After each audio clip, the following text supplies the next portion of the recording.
Ya, jika pada video sebelumnya kita sudah membahas tentang apa itu SSH Key Based Authentication, maka kali ini kita akan membahas bagaimana cara membuat SSH Key Based Authentication ini.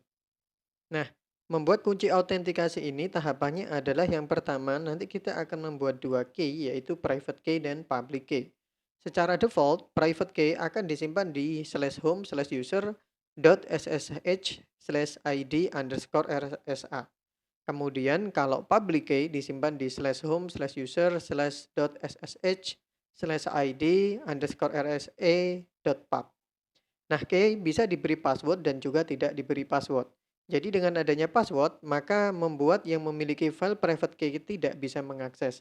Jadi misalkan secara tidak sengaja ada orang yang mencuri file private key kita, maka dia tidak akan bisa mengakses karena harus tahu password yang digunakan.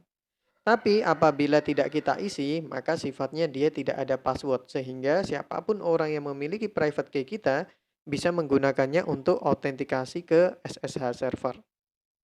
Nah, kita juga bisa menambahkan opsi minf jika kita ingin menentukan di direktori mana file akan disimpan.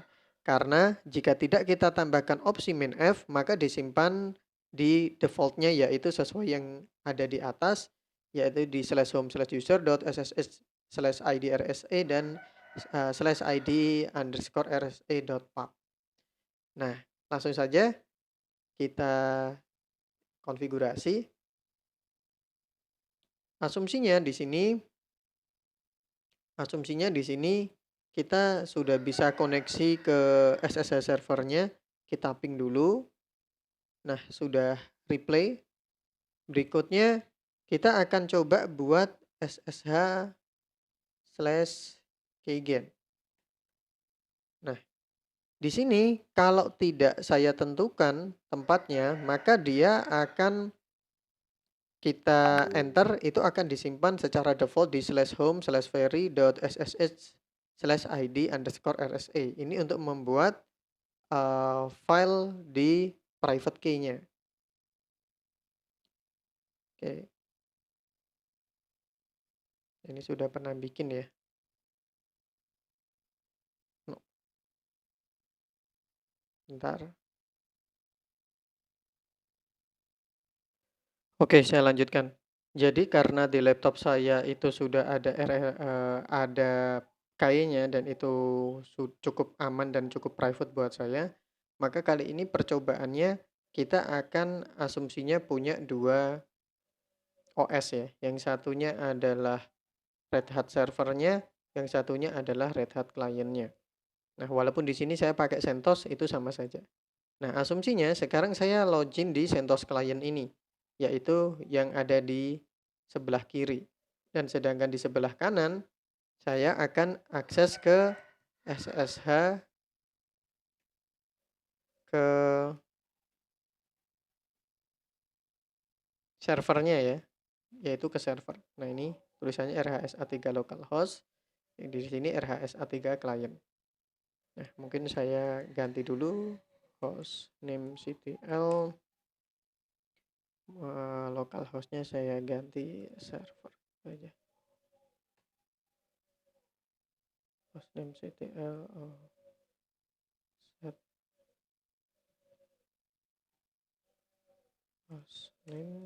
hostname.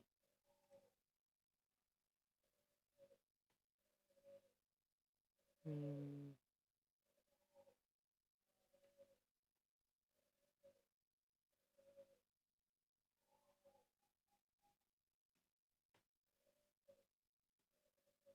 oke.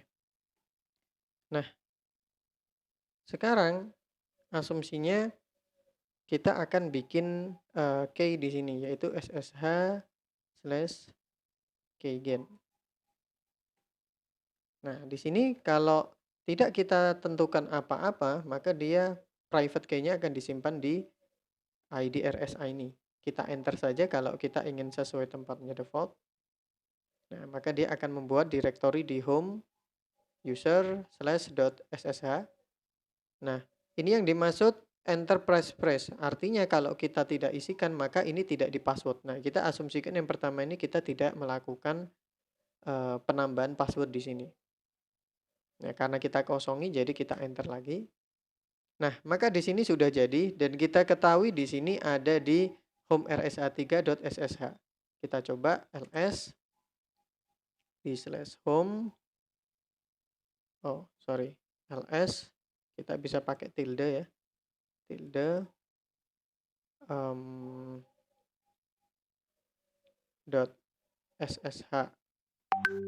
Nah, kalau kita lihat di sini ada ID RSA, ini yang private key, dan ID RSA pub, ini yang public key.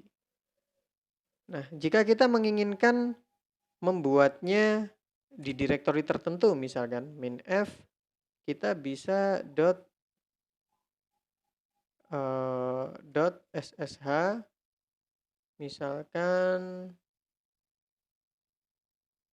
key pas gitu ya, key pas. Oke. Nah, kita sudah dibuat di sini. Terus kita misalkan mau kasihkan password. Misalkan saya masukkan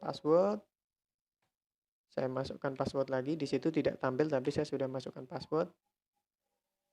Oh, minimal 5 karakter, saya tadi terlalu pendek. Oke, 1 2 3 4 5, misal 1 2 3 4 5 ya. Nah, dia udah dibuat. Dan kalau kita cek di ls tadi tilde. Nah, ini kita tentukan ya letaknya tadi di situ ada keypass pub ya. Jadi namanya pun akan berubah sesuai yang kita inginkan. Nah, itu cara membuat atau menggenerate sebuah key yang ada di klien dan nanti akan kita gunakan ke server. Nah, di video selanjutnya kita akan membahas bagaimana cara mengcopy keygen yang public ke SSH server kita. Selamat mencoba, semoga bermanfaat. Practice make better.